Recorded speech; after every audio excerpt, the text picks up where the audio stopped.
So growing up as indigenous society myself, I grew up whereby I see most of the policy making within my villages were headed by men. If you're looking out for the head of the state of the village, we call it as Tok Batin.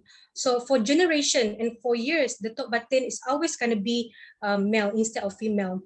So by only having male in our community to voice out or to be in the lawmaking system, it's very hard for us to actually voice out our concern on what actually Orang Asli women want. All Moroccans are originally Amazigh people, and the Amazigh people were not invited by Arab tribes.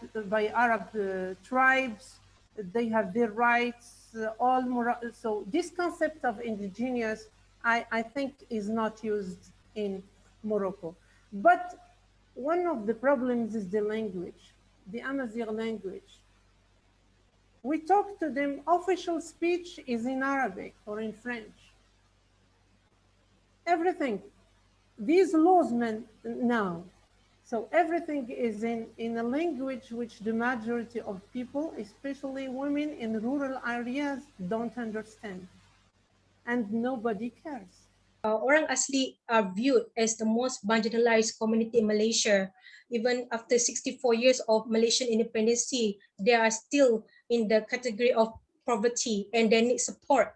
So, and due to this poverty, they don't have that kind of privilege to get that access to a good facilities.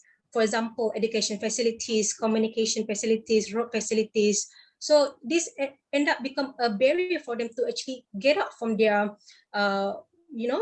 area or their village to actually mingle around with the urban society and updating themselves what is the current status of the state of affairs in the country. So this kind of thing also become a big challenges for the woman of Orang Asli to understand what politics is all about.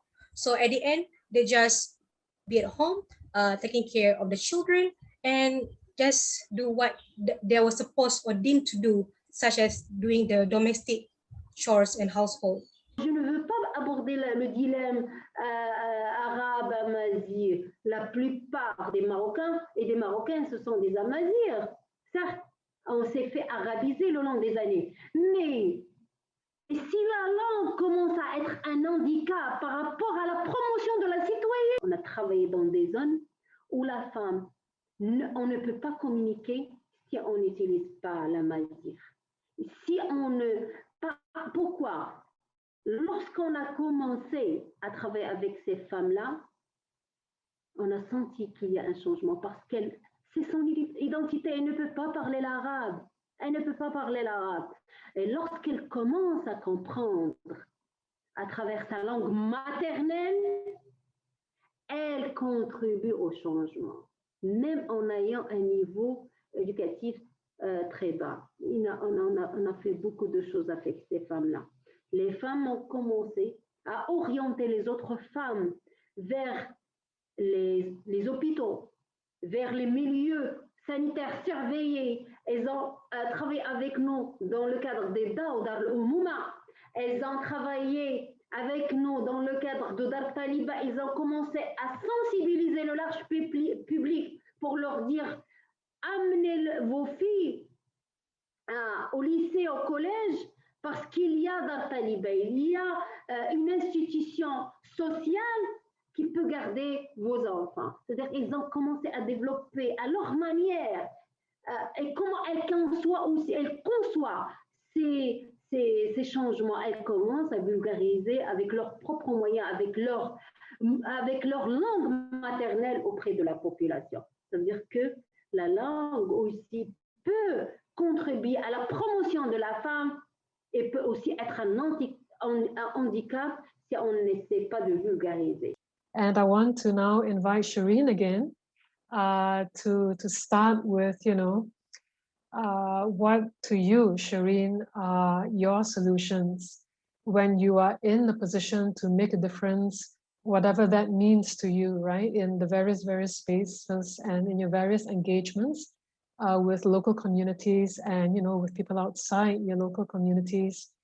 How would you be that agent of change? What do you envision If you ask me what is my role in order to support my community to combat all this situation, as a student myself, I have come up with a lot of in social media, and I always become the voice of my people. I stress out why there's so many dropout between the Orang Asli communities in the secondaries is due to the bullying, is due to the perception of the urban society not accepting us. But I cannot blame them because our history, the Orang Asli history, is not being validated by the government itself. We don't have the history of Orang Asli being taught in the school syllabus. The history textbook, they just mentioned a little bit, but not impressive to actually let the Malaysian people know that, hey, in Peninsula Malaysia, they also have Orang Asli, such in Sabah and Sarawak. Une question d'avenir, que faut-il faire, à votre avis, toutes les trois, que faut-il faire pour que la participation politique des femmes devienne beaucoup plus effective au niveau local et au niveau national? Something I would like to highlight is the concept of gender mainstreaming, which is a term that's, it's thrown about in our little feminist bubbles a lot. But what it actually means is to make processes and decision-making processes more gender inclusive at every level. So kind of putting gender sensitive lens in the mainstream. So I think that's important to happen at every level, because in doing that, it just fosters a society that's a little bit more understanding of women's issues and the different contexts and circumstances that shape a woman's lived reality, which is currently a perspective that's missing from most of our political processes. We have to look to society as a whole and start a social project. Keep on democratizing society and try to work on awareness building in different places and do this in the language people understand, in Arabic and in Amazigh language. Combat illiteracy is another very important step, because illiteracy hinders all the projects. And when we talk about illiteracy, we have another problem, which is dropping out of school.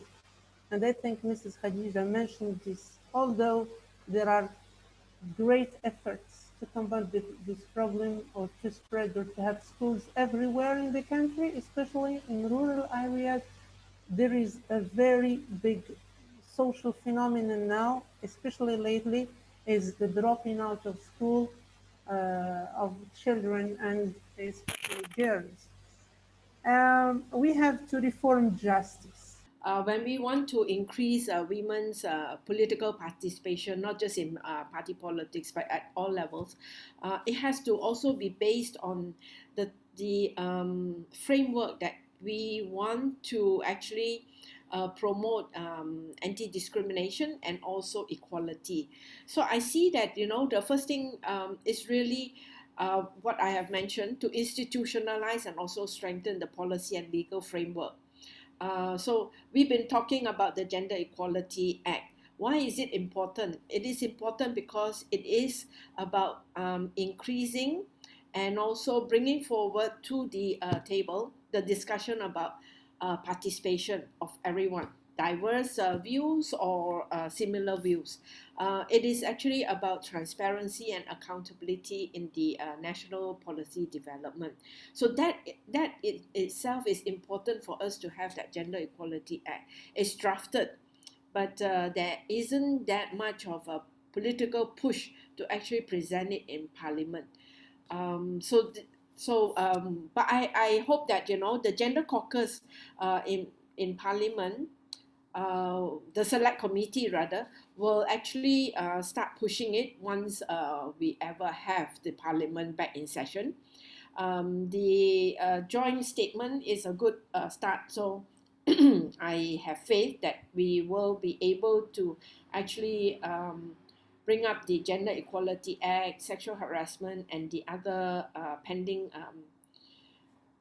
laws for discussion. It's important. So then we actually set a legal parameters as to how people should behave and respect each other. Il fallait s'imposer tout d'abord en tant que femme qui gère un département fortement masculin. En plus, il faut introduire le genre. Je peux dire au début que n'était pas une chose facile, mais je me rappelle d'une phrase qui a été prononcée par un directeur. Le genre, c'est le dernier poil de mes cheveux. Qu'on lui a dit comme quoi on va introduire le genre dans un département de l'eau.